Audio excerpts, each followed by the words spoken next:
So here you find out a situation is given where it has pointed that means you live in a part of the United States of America, right? You may be Hindu or you may be Muslim, right? Where Christian fundamentalism is very powerful. Where? United States of America. So suppose that despite being a US citizen, no one is interested to rent their house to you. Why? Now, because you yourself as a Hindu or Muslim, not Christian, would it not make you feel resentful? So definitely it would make what? Means anger. What if you decided to complain against this discrimination? Discrimination means what? Now you belong to Hindu or Muslim, right? That's why you are not being given, what? House to rent, right?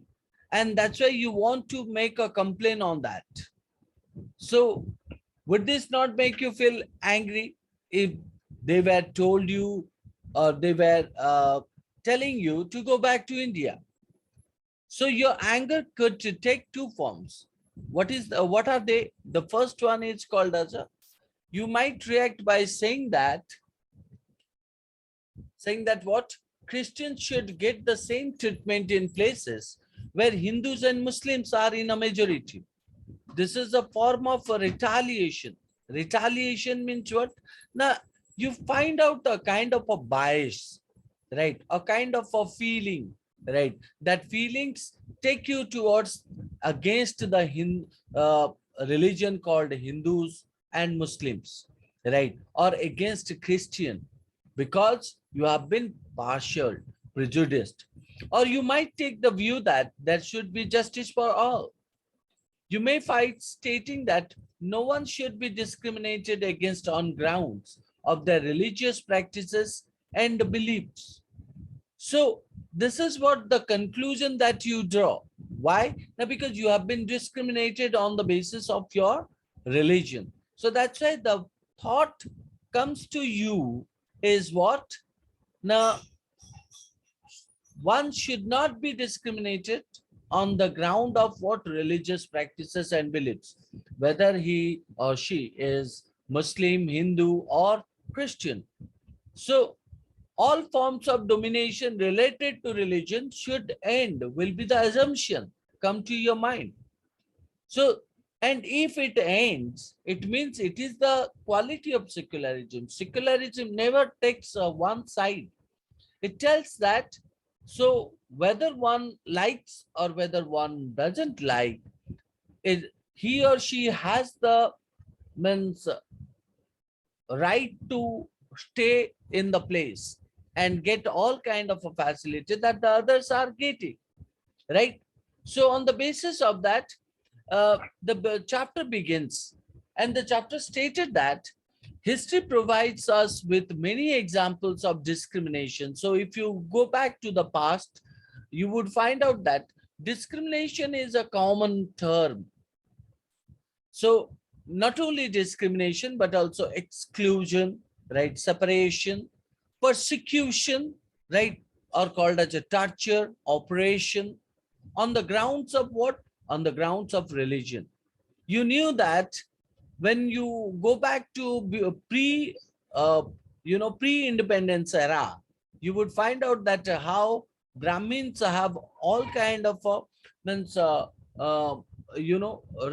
rights that the other people or lower caste people do not get the same, right? You may have read about Jews also, who were persecuted in Hitler's Germany, and how several millions were killed.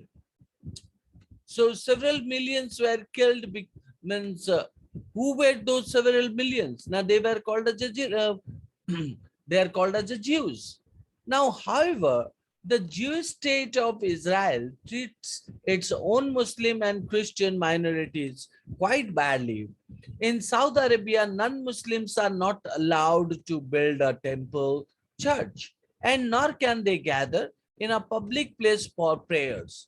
Now here it gives us means, couple of religions and couple of uh, places, that may be Germany, or that may be Saudi Arabia, that may be Israel, right? So these are the places, are the examples that discrimination, exclusion, and persecutions are common on the grounds of religion. So even in all of the above examples that you find out, members of one religious community either persecute or discriminate against members of other religious communities. If I talk about that, to persecute or discriminate, it means called as a tortured, or called as a means prejudiced, or make as a biased partiality against members of other religious communities. These acts of discrimination take place more easily when one religion is given official. One religion is given what? Now, official recognition by the state at the expense of other religions. Clearly, no one would wish to discriminate it against because of their religion, not dominated by another religion and in uh, another religion. In India, can the state discriminate against citizens on the ground of their religion? No, no way. Right. If you would think that, you find out the majority of the people belong to a particular religion. At the same time, that religion is also strengthened or supported by the state or central government. Then in that case, what happened? Definitely that religion will hover, or called as a putting force, or means impose on the other religions, right? So that's what nobody wants. Now the idea stated that, what is secularism? Let's first understand. Means, we understood about prejudice, bias, discrimination, oppression, persecution, right? Now let's learn about what is secularism. So it is stated that in the previous chapter, you read about how the Indian Constitution contains fundamental rights, that fundamental rights protect us what against state power, as well as against the tyranny of the majority. The Indian Constitution allows individuals the freedom to live by their religious beliefs and practices as they interpret this. In keeping with this idea of religious freedom for all, India also adopted a strategy of separating the power of religion and the power of state. It means in India, you won't find out any kind of tyranny, or called as a discrimination, on the ground of religion, right? Secularism refers to what? Now, the separation of religion from the state, right? When the government is not taking the side of the religion, particular side of the religion, and rule the country, is known as a secularism, right? So even it is stated that, why is it important to separate religion from the state or government? Now, as you understand that, uh, the most important aspect of secularism is what? It's a separation of religion from state power. State power means the government power. This is important for a country to function democratically. So if the government takes the side of religion, then what will happen? The government cannot rule or cannot function properly on the basis of democratic, right? So it will take the one side of the religion and will support to that particular religion and neglect to the other religion. Best people, almost all countries of the world will have more than one religious group living in them. Within these religious groups, there will most likely there will most likely be one group that is in a majority. Will most likely be one group that is in a majority. Wait a minute, guys. Let me.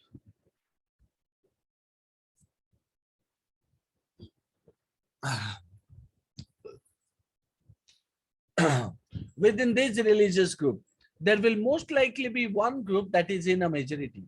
If this majority religious group has access to state power, let's say that Hindu is considered as the majority religious group in India, right?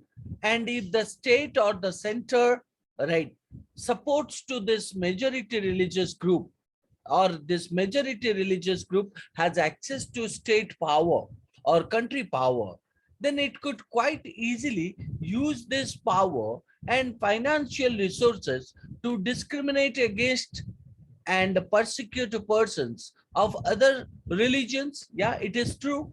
Let's say that Hindu could discriminate against and persecute persons of Muslim and Christian, right?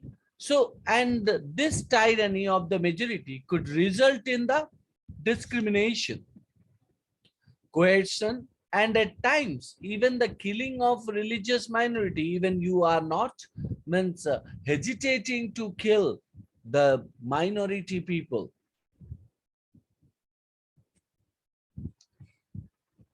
The majority could quite easily prevent or stop minority from practicing their religions, right? You could make the Christian people and Muslim people to convert them from Muslim or Christian to Hindu, right? So that's again called as a why? Now, because you have been supported by the ruling power, right? Any form of domination, based on religion is in violation of the what? Rights. So it is clearly stated that if you find out any kind of a domination, that may be religion, that may be majority, right? So is in violation of the what? Rights. Rights of what? Fundamental rights of an individual that a democratic society guarantees to each and every citizen perspective of their religion. Therefore, the tyranny of the majority and the violation of fundamental rights, right, that can result is one reason why it is important to separate the state and religion in democratic societies. So you can see that the constitution, the fundamental rights, right, if means the power, the government power is supporting to the religion in a democratic society, then the government itself is going against the fundamental rights of an individual, right? So to make it pious, to make it holy, so the government has to separate itself in the from the religion perspective or religion. Am I clear? Are you listening to me?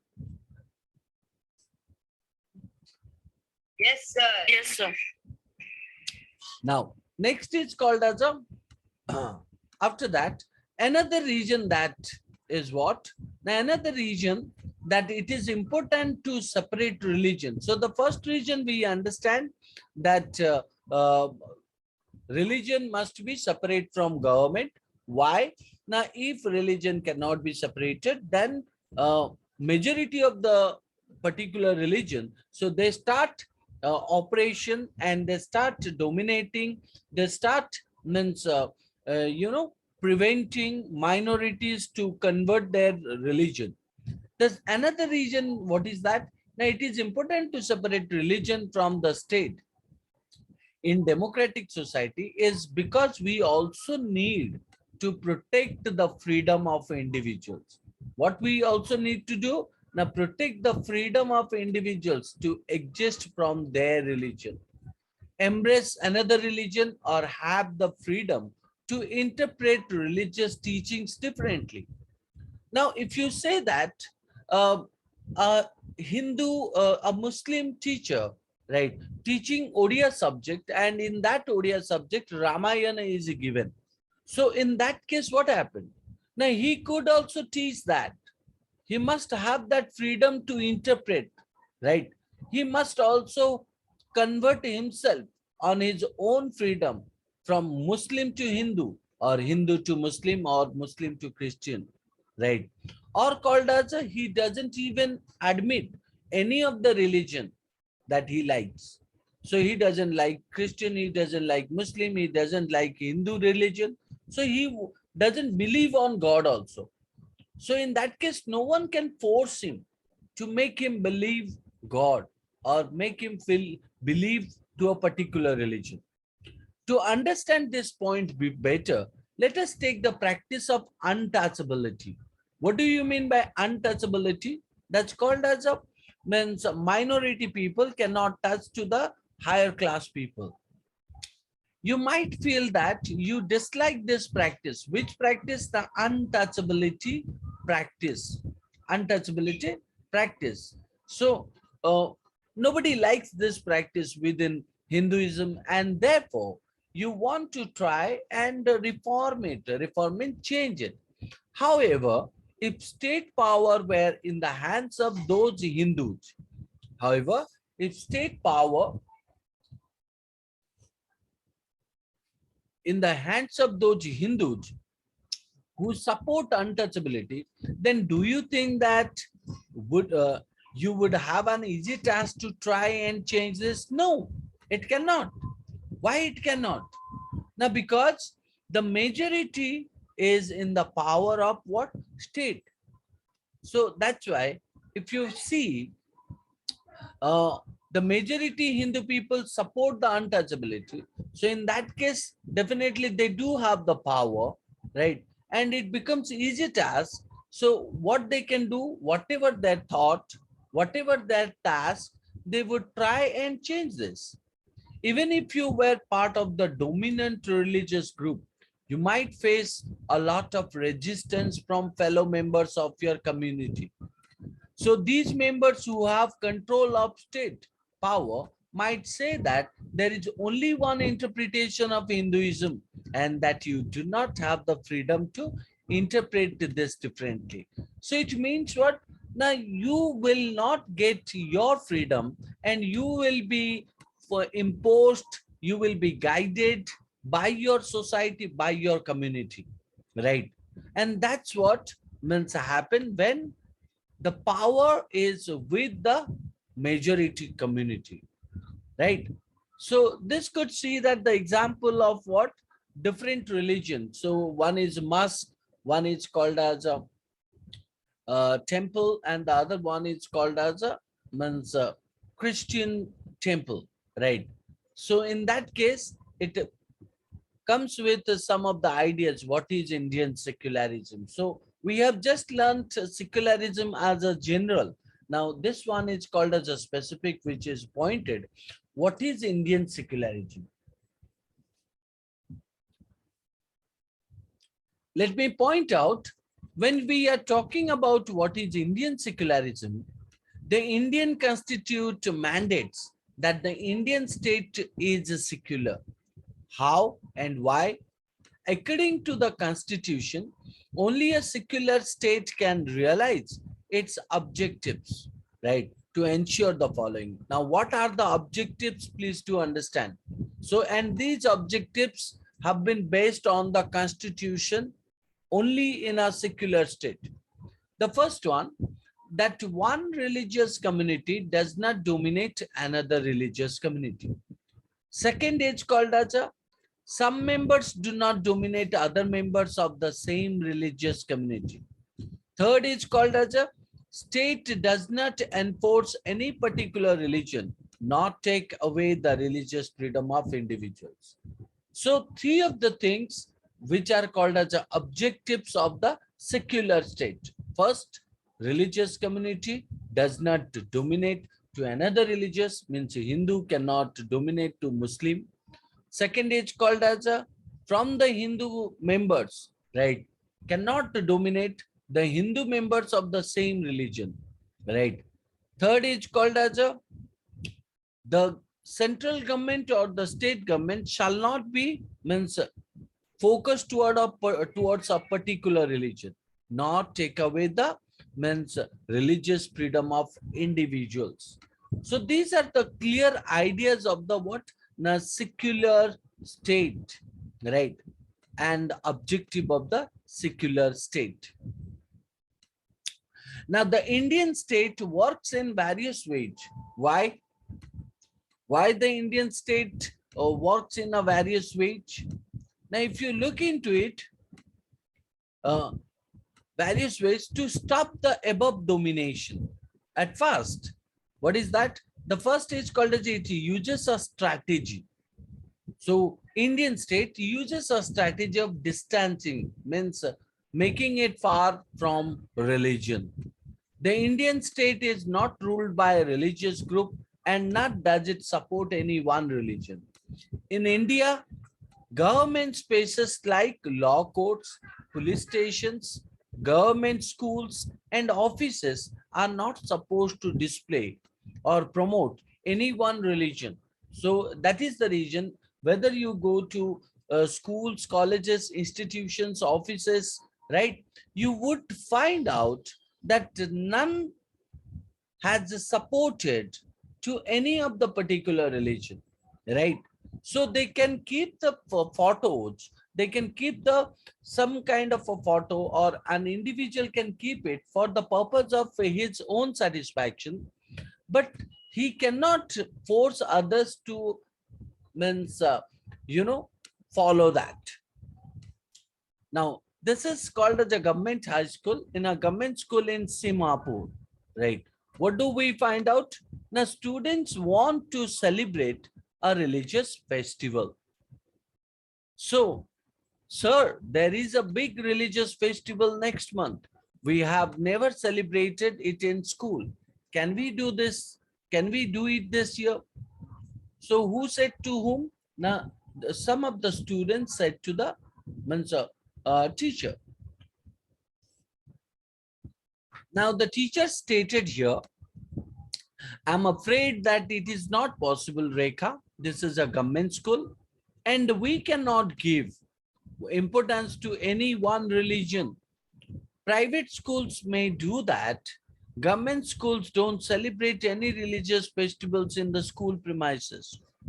Most religious festivals are public holidays, so that we can celebrate these at home. And that's the reason you would find out that, means when any of the holidays come out, so that has been taken, right, and that has been not celebrated or focused, right, so and have been given holiday as the, means as from the school or institute or called as a offices.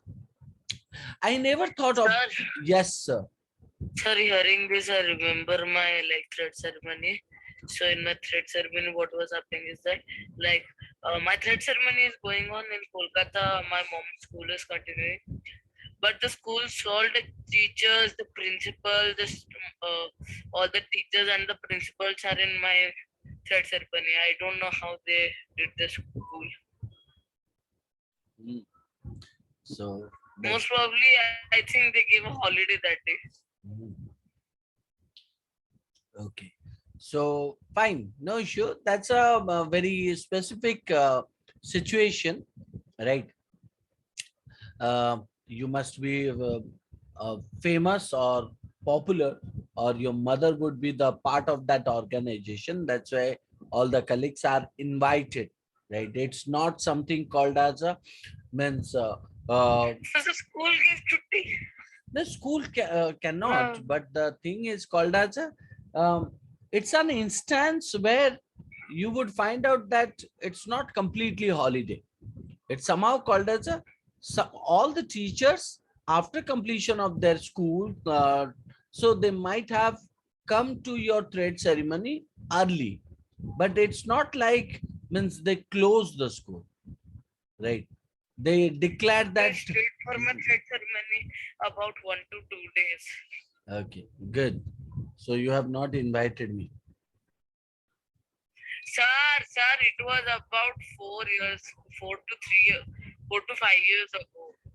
Now you do. Now you celebrate your trade ceremony and invite me. Arey? Sir, I celebrated my birthday and invited you, but it did not come. So your trade ceremony and your birthday both are different. Your trade ceremony where I um, I would get lots of different type of delicious food to eat. No, Srujan? Our thread ceremony was only like, sir, you should have come to my thread ceremony. Sir, if I could time travel and invite you, sir, you could have came to mine, eat matcha patra poda, gupchu, soup, sir, whatever you want. Sir, the best. Sir, but honestly, sir, honestly, in my village, sir, in my hometown, whenever there is a like a wedding or anything, when we visit, our neighbors or the people who attended my thread ceremony and my brother's thread ceremony, they will be like, none of the events can be like your events. Sir, we had done such a great organization in that. Same. So actually, like in the photography part of the Pratyagara, no one enjoys that, but I only do. Sir, and the very fun part about it is that my brothers in my brother's thread ceremony, we were the first people who brought mocktail to that town. Sir, पूरा शहर को पियाई दीजिए आओ. Okay. No, before that, my hometown did not even know what mocktail is. Great. So in the above storyboard, so you have heard a story, and he said that now you'll find out what the students say. The students say that I never thought of it this way. I guess we can always celebrate it outside school. Anyway, we were planning to celebrate it in our locality. So now that's what you can do, because like the teacher said, means any kind of a celebration that can be done in a private school's premises, but it's not possible in a public school or called as a government school. So the above storyboard, the celebration of the religious festival within the school would have been a violation of the government's policy of treating all religions equally. Government schools cannot promote any one religion. So that's why government is separate from the religion, either in their morning prayers or through religious celebration.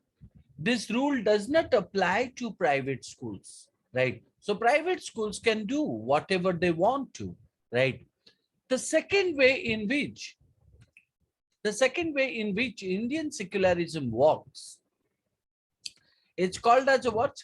Now, the second way in which Indian secularism works to stop the above domination is through a strategy of non-interference. Non-interference means nobody should interfere. This means that in order to respect the sentiments of all religions and not interfere with religious practices, the state makes a certain exception for particular religious communities. Like why you wear means turban, right? So why you wear helmet, right? If you see that the idea is called as a group of friends who recently bought scooters are meeting to go for a ride together. Hey, I hope you have a helmet. You know, the law in Delhi requires that you wear one helmet. Why are not you wearing helmet? Do you want to be fined? So don't worry, I will not be fined.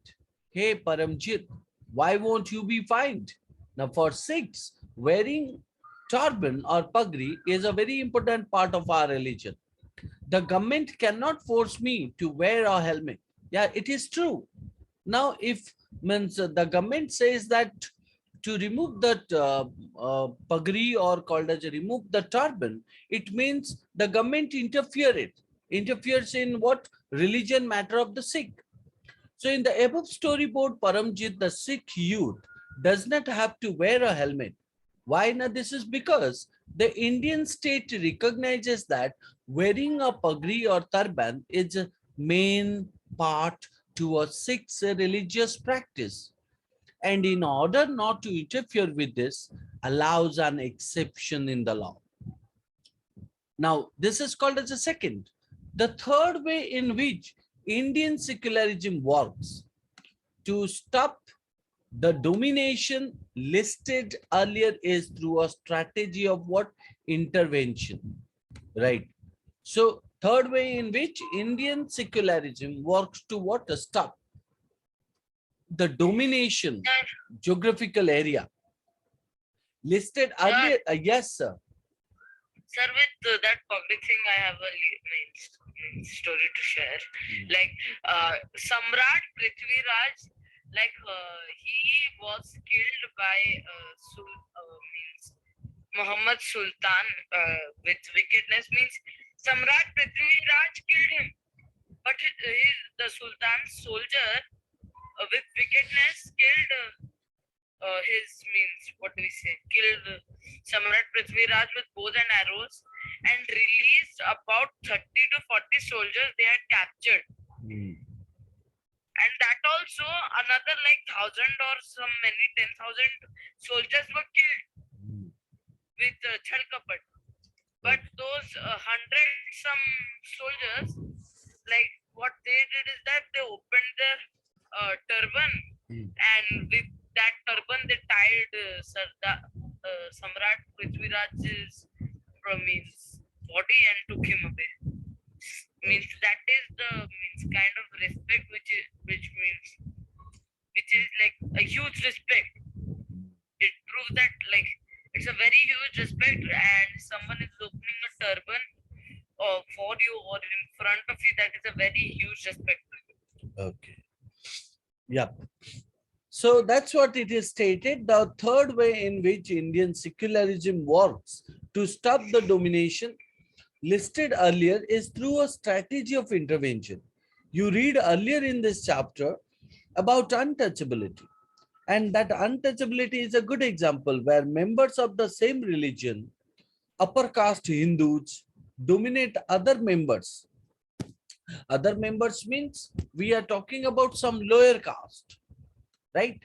So within it, in order to stop this religion-based exclusion and discrimination of lower caste, the Indian Constitution also bans this untouchability. It's not like that the Brahmin cannot touch to the means SC or ST or called as a minor group people. In this instance, the state is intervening in religion in order to end a social practice that it believes discriminates and excludes. So you can't exclude people to go to temple, not to go to temple. That violates the fundamental rights of lower caste, right? So who are citizens of this country? So everyone has the freedom to do what he or she wants to until unless it goes against the law. Similarly, to ensure that laws relating to equal inheritance rights are respected, equal inheritance, right? The state may have to intervene in the religion-based personal laws of communities. The intervention of the state can also be in the form of what? A support. The Indian Constitution grants or allows the right to religious communities to set up their own schools and colleges. So like you can find out St. Joseph School, St. Xavier School, Sai International School, right? So you would find out they do have their own religion, and on the basis of that, they have opened the school, right? Now it's not like Guru Nanak English medium school, right? Now you find out that different schools are present on the basis of their own means religion. It also gives them financial help on a non-preferential basis, right? So that's what you would find out means how religion is separate from means called as a government rule. The intervention of the uh, okay. In what way is Indian secularism? Next one is called as a in what way is Indian secularism different from that of other democratic countries? So if you observe that India with the other countries, some of the above objectives are similar to those that have been included in the constitution of secular democratic countries in other parts of the world. For example, you take the amendment, the first amendment of the US Constitution that stops the legislature from making laws, right? Respecting an establishment of religion, res respect an establishment of religion, or that prohibit the free exercise of religion, right? So whether you are establishing any law for the religion or called as stopping the free exercise of religion, so which has or which have means stopped, right, not allowed to be implemented. What is meant by the word establishment? Now, is that the legislature cannot declare any religion as the official religion. You can't say that. Nor you can give the preference to one religion. In the USA, the separation between state and religion means that neither the state nor religion can interfere in the affairs of each other or one another.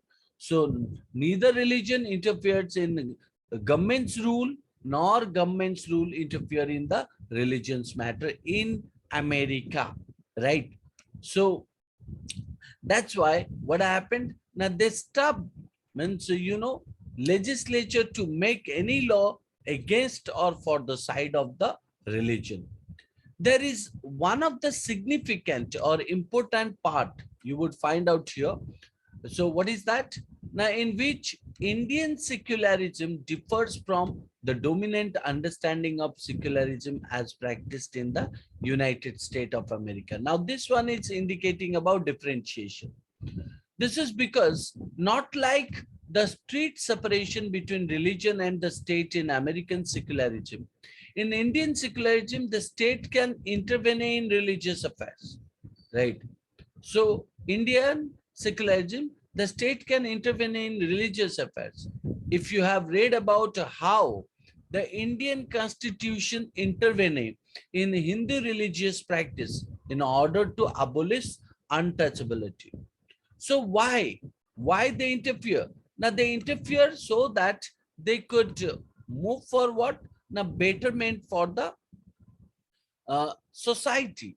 Now, if you see that here it is stated Indian constitution intervene in Hindu religious practices in order to do what? Now abolish or to end untouchability.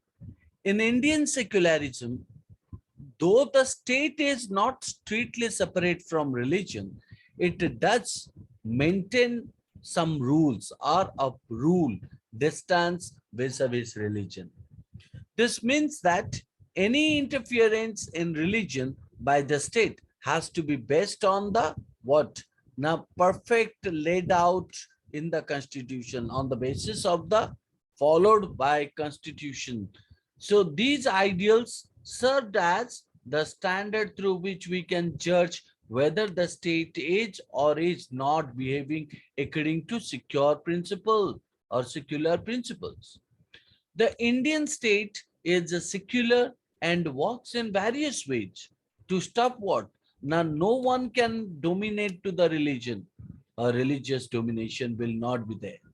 The Indian constitution guarantees what? Now, each and every person will get the fundamental rights that are based on his or her secular principles. However, this is not to say that there is no violation of these rights in Indian society. Indeed, it is clearly because such violations happen frequently that we need a constitutional mechanism to stop them from happening. The knowledge that such rights exist makes us sensitive to their violation and enables us to take action when these violations take place. Now, it is clearly stated that if we go against this, then we shall take means some kind of a step to prevent such things. So it is given as a one of the examples here. In February 2004, France passed a law banning students from wearing any conspicuous religious or political signs or symbols such as the Islamic headscarf, the Jewish skull cap, or large Christian crosses. This law has encountered a lot of resistance from immigrants who are mainly from the former French colonies of Algeria, Tunisia, and Morocco. In the 1960s, France had faced a shortage of workers and therefore had provided visa for these immigrants to come and work in the country. The daughters of these immigrants often wear headscarves while attending school. However, with the passing of this new law, they have been expelled from their school for wearing headscarves. Now, this is also somehow recently occurred in India as well, right? So, in this case, you would find out means where the government interferes in the matter of religion, matter of individual, right? Definitely find out some kind of a conflict into it. So that's why it's better not to interfere or but to stay secularism, right? To give respect to each and everyone's religion and his decision or her decision towards his or her own means his or her religion, right? So this is what all about the topic that's called as understanding secularism. Am I clear? Did you understand that? Yes, sir. Okay, so I think it's Yes, already sir. 10 also. So we'll meet in the next class, right? So, Thank you, sir. Thank you, sir. Thank you, sir. Thank you, sir. Bye, sir. bye bye. Good night.